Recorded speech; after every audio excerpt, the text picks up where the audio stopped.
Friend, मैं आपका दोस्त डॉक्टर सुनील कुमार और आप देख रहे हैं डॉक्टर कुमार एजुकेशन क्लिनिक।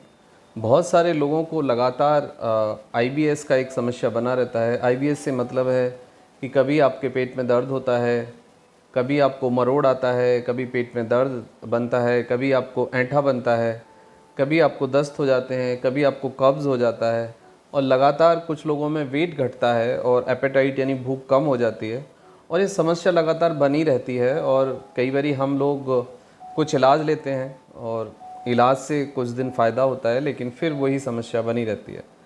तो आईबीएस आखिर क्यों है? ये एक कॉम्प्लिकेटेड कंडीशन और ये क्यों ठीक नहीं होता है? लोगों को क्यों सुधार नहीं होता है? वेट गेन नहीं हो पाता है, एनर्जी नहीं रिस्टोर कर पाते हैं और डे टू डे लाइफ में उनका जो क्वालिटी ऑफ लाइफ है वो बहुत ज़्यादा प्रभावित होता है।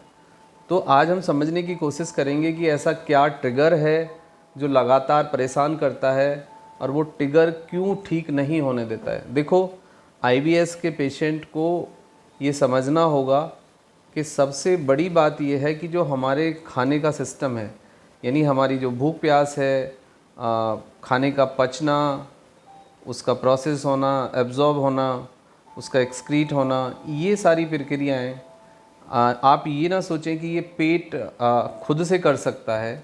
ये सब कुछ आपके सेंट्रल नर्वस सिस्टम के कंट्रोल में है और आपका सेंट्रल नर्वस सिस्टम, आपका जो एंट्रिक सिस्टम है, एंट्रिक नर्वस सिस्टम है, एंट्रिक नर्वस सिस्टम से मेरा सीधा सा मतलब है कि एक आपका ब्रेन है और एक आपका गट का ब्रेन है। गट का मतलब पेट का ब्रेन आप उसे समझ सकते हैं।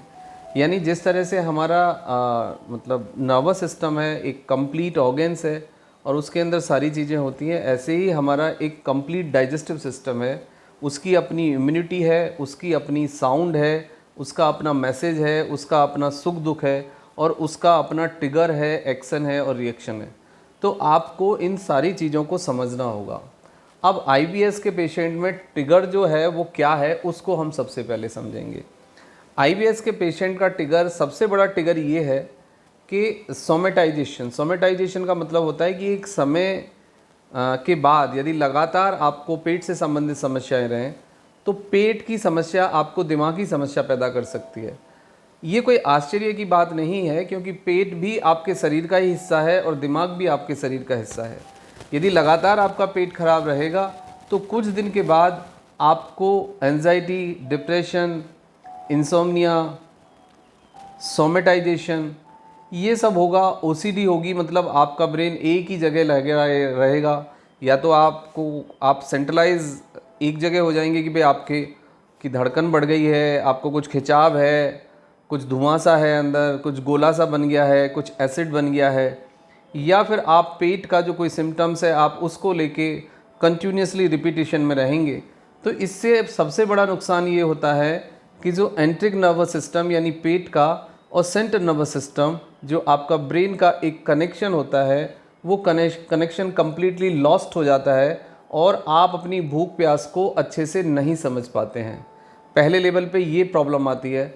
दूसरे लेवल पे जब ये कनेक्शन आपका डिसेबल्ड हो जाएगा तो उसके बाद दूसरे लेवल पे फिर कुछ प्रॉब्लम्स आते हैं कि आपकी एंजाइम्स, आपके हार्मोन्स, आपका सलेवा, आपका HCl, ये सब का जो सिक्रीशन है जो डाइजेशन में मदद करता है वो कम्प्लीटली डिस्ट्रॉय हो जाएगा और उसके बाद फिर आपका टोटल डाइजेस्टिव सिस्टम प्रॉपरली ख़राब हो जाता है और आपको कई बारी ये चीज़ें काफ़ी हद तक परेशान भी करती हैं।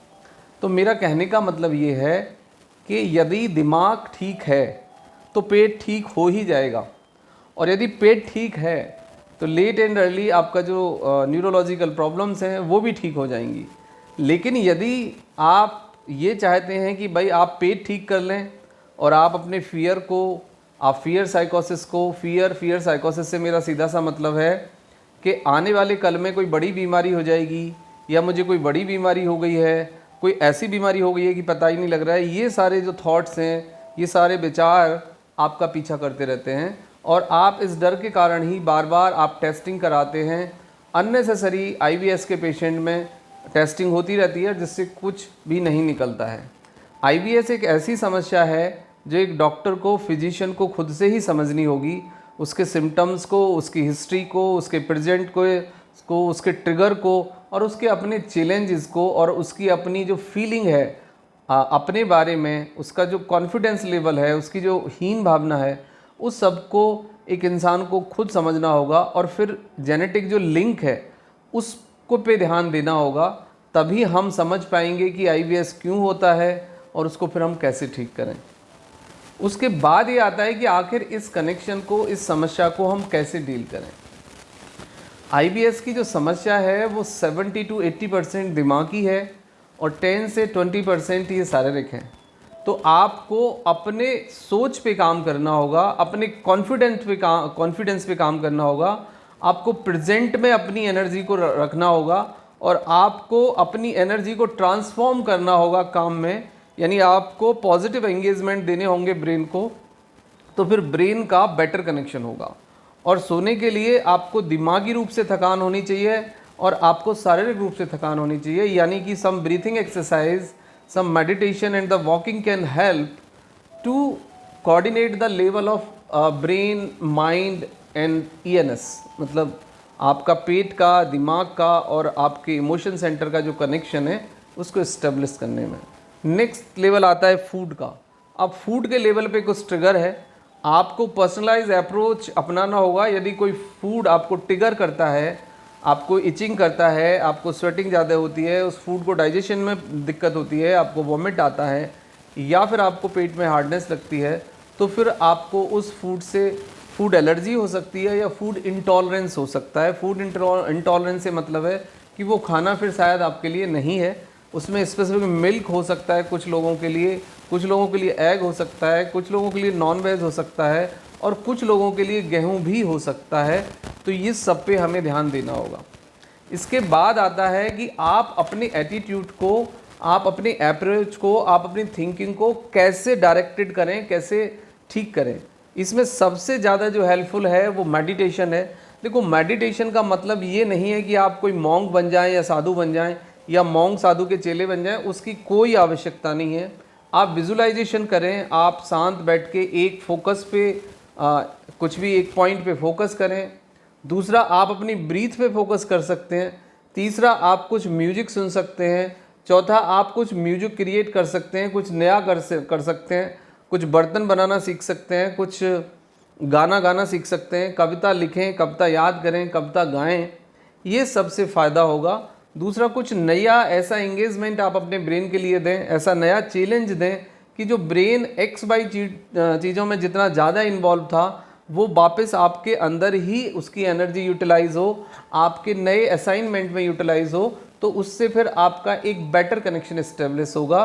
आप अपनी क्वालिटी ऑफ स्लीप को इन्हांस करें, स्ट्रेस से बचें और फियर साइकोसिस यानी कल होने वाली बड़ी बीमारी का डर, ये बीमारी ठीक क्यों नहीं होती है, बार बार क्यों आती है, इससे कुछ बड़ा हो जाएगा, इस विचार से बने। IBS से कैंसर नहीं होता है, IBS से लाइफ थ्रेटनिंग प्रॉब्लम नहीं होती हैं। IBS कोई मतलब फैटल डिसीज़ नहीं है जिससे कि आपका जीवन समाप्त हो या आपको कुछ बहुत बड़े नुकसान हो जाएं।